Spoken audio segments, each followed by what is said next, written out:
जब हमारे रामलला आएँगे। ये वो दिन है जब हमारा सौभाग्य जागेगा। ये वो दिन है जो हमारे पूर्वजों की पथराई आँखों को सुकून मिलेगा। और यह विवाद 90 के दशक में अपनी उभार पे था। यह वो मुद्दा रहा है जो भारतीय समाज में परिवर्तन का कारण बना। राम धैर्य का आधार हैं, राम विश्वास है, राम धर्म है, राम ही सत्य और सनातन है।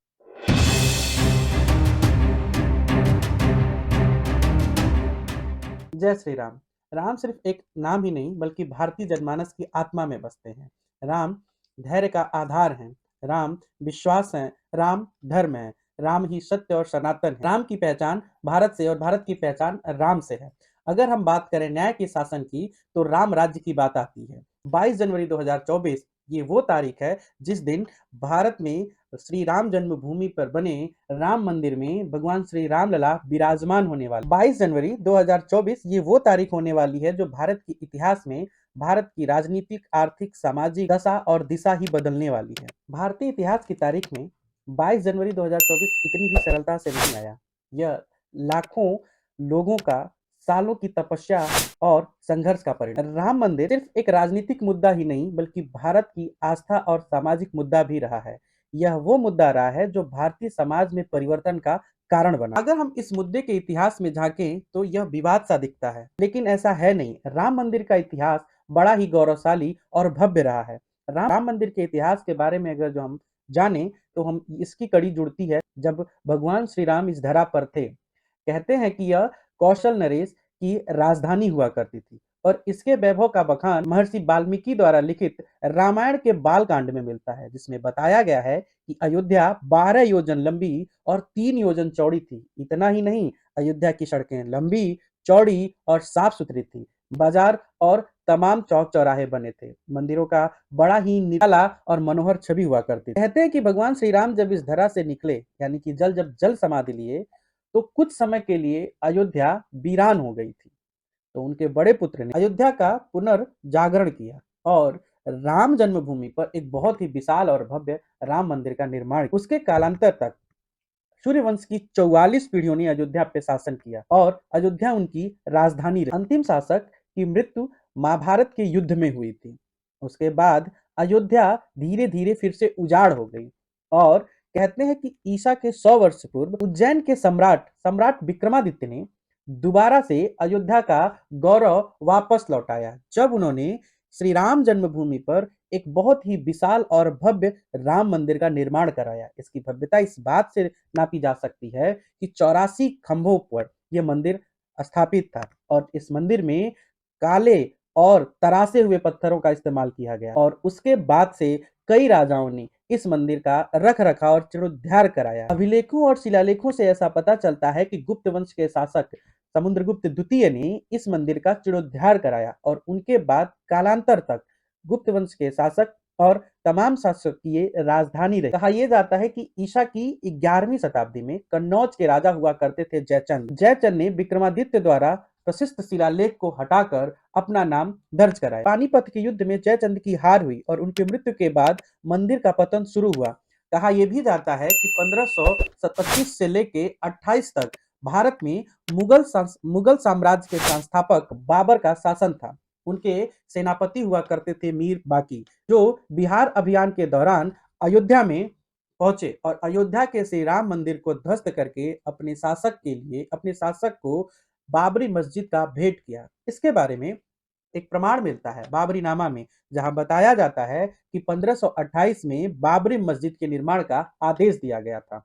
बाबरी मस्जिद का यह ढांचा 1992 तक वहीं पे राम जन्मभूमि पे विद्यमान था। अयोध्या विवाद भारतीय इतिहास का एक ऐसा विवाद है जो सामाजिक, राजनीतिक, धार्मिक विवाद रहा और यह विवाद 90 के दशक में अपनी उभार पे था। ऐसा इसलिए क्योंकि ये वही साल था जब बाबरी मस्जिद के ढांचे का विध्वंस किया गया था। ये पहला ऐसा मौका नहीं था जब राम मंदिर को लेके कुछ विवाद हुआ हो। विवाद की पहली शुरुआत 1853 के आसपास बाबरी मस्जिद के आसपास दंगे भड़के। तब अंग्रेज शासन ने मस्जिद के चारों ओर बाड़ लगा दिया और मस्जिद के अंदर गुम्मद के नीचे मुस्लिम पक्ष को नमाज पढ़ने की तथा मस्जिद के बाहर चबूतरे पर हिंदू पक्ष को पूजा करने की इजाजत दी। कहते हैं असली शुरुआत की जड़ तो 23 दिसंबर 1949 को मानी जाती है, जब श्री राम लला की मूर्ति मस्जिद के गुम्बद के नीचे पाई जाती है। मुसलमान पक्ष का कहना था कि मस्जिद में चुपचाप मूर्ति रखी गई, जबकि हिंदू पक्ष का मानना था कि वहां पे श्री राम लला प्रकट हुए। इस तरीके से यह एक विवाद का कारण बना। तत्कालीन सरकार ने इसको विवादित मुद्दा मानते हुए इस ढांचे पर ताला लगा दिया। साल था 1950, जब फैजाबाद के सिविल कोर्ट में दो अर्जियां आती हैं। ये अर्जियां इस विवाद को लेकर थी और यहीं से ये विवाद भारत की अदालत से सुनवाई शुरू होती है और चलती है 2019 तक। दिसंबर तारीख 6 साल 1992, यह वह तारीख थी जिस दिन भारत में हिंदू संगठनों के लाखों कार्यकर्ताओं ने विवादित बाबरी मस्जिद के ढांचे का ध्वंस किया था और इस ध्वंस के कारण पूरे देश में सांप्रदायिक माहौल खराब हुआ, दंगे हुए, यहाँ तक कि कार्य सेवकों पे गोली तक चलाई गई। इसके बाद जगह जगह छोटे मोटे दंगे होते रहे। इस विवाद से जुड़कर कई दंगों को देखा जाता है। बम्बई बम ब्लास्ट को भी इसी मुद्दे से जोड़ा जाता है।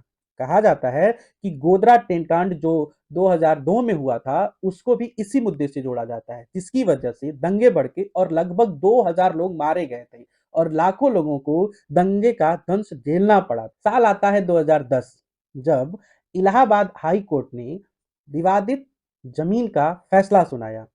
इस जमीन की कुल क्षेत्रफल थी 2.7 एकड़, जो तीन वादियों के बीच में, तीन पक्षकारों के बीच में बराबर बराबर बांटने का फैसला लिया। ये वादी थे सुन्नी वल्फ बोर्ड, रामलला विराजमान और निर्मोही अखाड़ा। 2.7 एकड़ भूमि इन लोगों में बराबर बांटने का इलाहाबाद हाई कोर्ट ने यह फैसला सुनाया। दोनों पक्षों की तरफ से सुप्रीम कोर्ट का दरवाजा खटखटाया गया और सुप्रीम कोर्ट ने 2011 में इस फैसले पर रोक लगा दी। इस विवाद का कोर्ट के बाहर भी निपटा लेने का प्रयास किया गया, विवाद को सुलझाने का प्रयास किया गया, हालांकि प्रयास असफल रहा। तारीख आती है 9 नवंबर 2019। यह वो तारीख है जब राम मंदिर मुद्दे पर फैसला आता है और फैसला रामलला के पक्ष में आता है। 2.7 एकड़ की जो भूमि, विवादित भूमि थी, वो पूरा का पूरा रामलला के पक्ष में आता है और सरकार को यह आदेश दिया जाता है कि मस्जिद के बदले 5 एकड़ जमीन कहीं और मुस्लिम पक्ष को मुहैया करा जाए ताकि उस पे भी एक मस्जिद का निर्माण किया जा सके। यह फैसला ऐसे ही नहीं आया। इस फैसले में पुरातात्विक साक्ष्य, गवाहियां और तमाम दस्तावेज लगे। अगस्त 2003 में भारतीय पुरातात्विक सर्वेक्षण विभाग ने कोर्ट में यह बताया कि मस्जिद के नीचे एक शिव मंदिर पाया गया है, साथ ही खंभों की कतारें पाई गई हैं। इसके साथ ही हिंदू धार्मिक चिन्हों के साथ साथ धार्मिक प्रतीकों का भी मिलना जारी रहा है। सर्वेक्षण का एक एक समय की वीडियोग्राफी की गई है, साथ ही साथ फोटोग्राफी भी की गई है। इसके अलावा और भी प्राचीन और ऐतिहासिक साक्ष्य मिलते हैं। चीन का एक यात्री फाहियान जो अपने यात्रा वृत्तांत में बताता है कि वहां पे बौद्ध मठ हुआ करते थे और बौद्ध मठों का रिकॉर्ड हुआ करता था, लेकिन वहां एक विशाल हिंदू मंदिर होता था जहां पे हर दिन लाखों लोग अपने प्रमुख देवता की दर्शन करने आते। इतना ही नहीं, भारतीय धार्मिक शास्त्रों के अनेक उदाहरण और साक्ष्य प्रस्तुत किए गए और हिंदू धर्माचार्यों का आचार्यों का शंकराचार्य और धर्माचार्य का भी वहां पे गवाही लगी, जिसमें प्रमुख गवाही तुलसी पीठ के जगत गुरु शंकराचार्य की गवाही प्रमुख मानी गई। 9 नवंबर 2019 सुप्रीम कोर्ट के द्वारा जब यह फैसला सुनाया गया तो वो दिन था जब 500 सालों का संघर्ष समाप्त हुआ, हिंदू समाज को न्याय मिला। खास बात यह रही कि इतने लंबे समय तक चले इस संघर्ष में कुछ छुटपुट घटनाओं को छोड़ दें, एक आध साल को छोड़ दें, तो यह मामला शांति से ही निपटा। जिस तरीके से राम धर्म और मर्यादा थामे रखते हैं, उसी प्रकार इस लड़ाई को लड़ते हुए भारतीय जनमानस ने भगवान श्री राम के चरित्र को चरितार्थ किया था। उन्होंने धैर्य और धर्म का साथ बांधे रखा था। देखने वाली बात यह है कि भारत एक ऐसा देश है जहां पे लगभग 80% हिंदू रहते हैं और यह शायद विश्व का ऐसा पहला मामला होगा जहां पे किसी देश की आबादी का अधिकतर हिस्सा एक विशेष धर्म पक्ष का होने के बावजूद भी अपने प्रमुख देवता के लिए मंदिर बनवाने के लिए 500 सालों तक संघर्ष करना पड़ा। आज जिस भव्य राम मंदिर का निर्माण हो रहा है, आइए उसके बारे में जान। मंदिर का परिसर 100 एकड़ से अधिक के क्षेत्रफल में किया जा रहा है। मंदिर के कुल निर्माण क्षेत्र 57,400 वर्ग फीट है। जिसमें मंदिर की कुल लंबाई 360 फीट है, जबकि मंदिर की चौड़ाई 235 फीट है। साथ ही साथ मंदिर की ऊंचाई 161 फीट है।